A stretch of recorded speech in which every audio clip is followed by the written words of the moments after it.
And yes, he has autism, but he also has savant syndrome.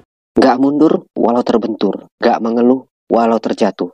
Jatuh, bangun lagi. Gagal, coba lagi.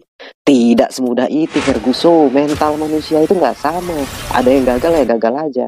Oleh sebab itu, di channel ini kami akan membagikan video-video yang menginspirasi untuk kalian pada umumnya dan orang tua yang memiliki ABK khususnya. Duduk santai dan enjoy! The Good Doctor, film yang dirilis tahun 2017 dan banyak menceritakan tentang penyandang autis. Berikut spoilernya. Film yang sangat menginspirasi ini diperankan oleh Sean Murphy, anak autis yang harus melalui masa kecilnya dengan berat. Permasalahan terbesar anak autis adalah komunikasi. Itu mengakibatkan sulitnya dia bersosialisasinya, dia dibully di sekolah. Di rumah, yang seharusnya tempat dia berlindung, tempat yang nyaman, dia pun mendapat kekerasan dari sang ayah. Hingga hewan peliharaan Sean Murphy pun terkena imbasnya. Beruntung Sean Murphy ini memiliki seorang adik yang mengerti keadaannya dan selalu melindunginya. Adiknya bernama Steve Murphy, diperankan oleh Dylan Kingwell.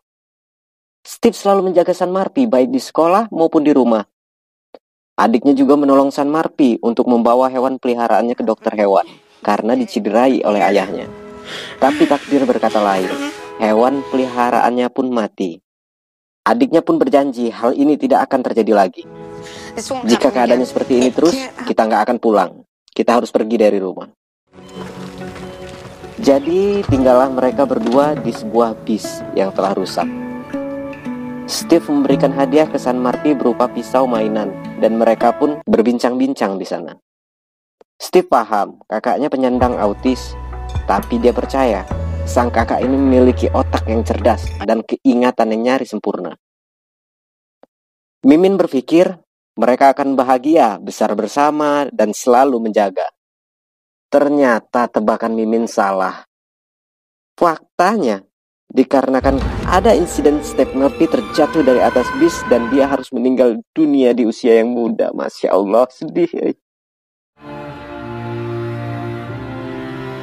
Seperti halnya sebuah besi tua, dia harus dibakar, dipukul di palu, agar menjadi parang, pisau, arit, sesuatu yang berbeda dan berguna. Derita ini yang memotivasi Sean Murphy untuk menjadi seorang dokter. Sorry cuy, salah gambar. Nah, ini baru benar.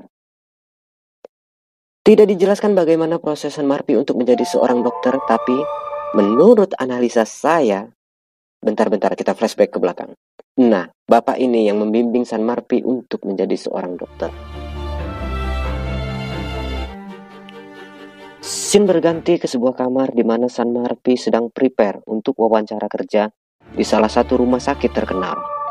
Sean Murphy landing dari Bandara Soekarno-Hatta dan mendarat di Bandara Juanda. Ketika di bandara, ada sebuah kecelakaan kerja. Sebuah pelang yang terbuat dari kaca tiba-tiba jatuh dan melukai seorang anak kecil. Ini yang kata orang tua, cari kambing, kambingnya ketemu, sampai rumah, hilang sapi. Nguli, upah 120.000 per hari, nggak hati-hati dan menyebabkan anak kecil nyaris mati.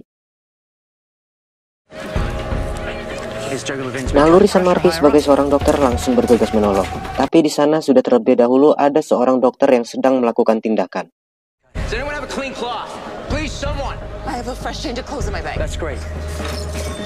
Sean Murphy memperhatikan dengan seksama cara dokter itu menolong. Dokter itu melakukan teknik DEP untuk pertolongan pertama, agar anak itu tidak mengalami pendarahan yang lebih parah. Tapi Sean Murphy mengatakan, "Kau membunuhnya." Dokter itu menjelaskan jati dirinya kalau dia itu seorang dokter, dan tindakannya sudah benar dan sesuai dengan SOP. Sean Murphy mengatakan tindakanmu memang benar, jika yang terluka adalah orang dewasa, sedangkan ini merupakan anak-anak. Murphy berkata sambil membenarkan tangan dokter tersebut. Dan spontan, anak tersebut bernapas. Sebagai teman sejawat, Murphy memang kurang bijak, tapi di keadaan urgent atau darurat, ini bisa dimaklumi ya kawan-kawan. Lalu Sean Murphy memeriksa anak tersebut dan ada kaca yang menancap di tubuh anak itu. Pantes, nafasnya masih nggak benar. Untuk menenangkan suasana, Sean Murphy berkata, "Oke, ada kaca, dan semua akan baik-baik saja. Memang, sebelum melakukan tindakan, seorang dokter wajib memeriksa dan menegakkan diagnosa. Untuk melakukan tindakan, San Marpi butuh sebuah pisau. Tentu saja mereka nggak punya. Jika mereka punya pun, pasti sudah diambil sama petugas keamanan. Karena nafas anak tersebut sudah ngap-ngapan, San Martin menginstruksikan napas buatan. Sementara itu dia pergi mencari pisau. Ingat, kekurangan penyandang autis, dia tidak dapat berkomunikasi dengan baik. Pihak Satpam jelas nggak ngasih, buat apa lu pisau? San Martin berpikir tidak ada waktu untuk menjelaskan. Dia mengambil pisau dan lari.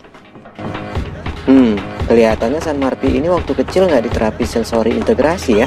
Lucu larinya. Dan dengan mudah dilumpuhkan. Tapi ibu dari anak tersebut datang di waktu yang tepat dan dengan mudah menjelaskan. Lalu mereka memberi semua yang dibutuhkan San Martin. San Martin datang membawa pisau, selang water pass, dan 2 botol Jack D. 2 botol Jack D buat apa? Mimin berpikir mau mabuk apa kawan ini. Ternyata Mimin salah lagi. Ternyata diagnosa cepat dalam keadaan darurat yang dilakukan San Martin adalah efusi pleura. Efusi pleura di mana paru-paru terendam cairan. Pada kasus ini kemungkinan cairan itu cairan darah ya. Alkohol digunakan untuk mensterilkan alat, sedangkan selang dan botolnya akan dibuat water seal drainase, yang bertujuan untuk mengeluarkan udara atau cairan dari rongga tersebut. Lalu pada interkosta kedua dari bawah, dia membedahnya. Interkosta merupakan otot antara tulang rusuk itu ya cuy ya. Interkosta kedua dari bawah, dia membedahnya, dan anak itu akhirnya bernapas dan selamat. Mereka senang.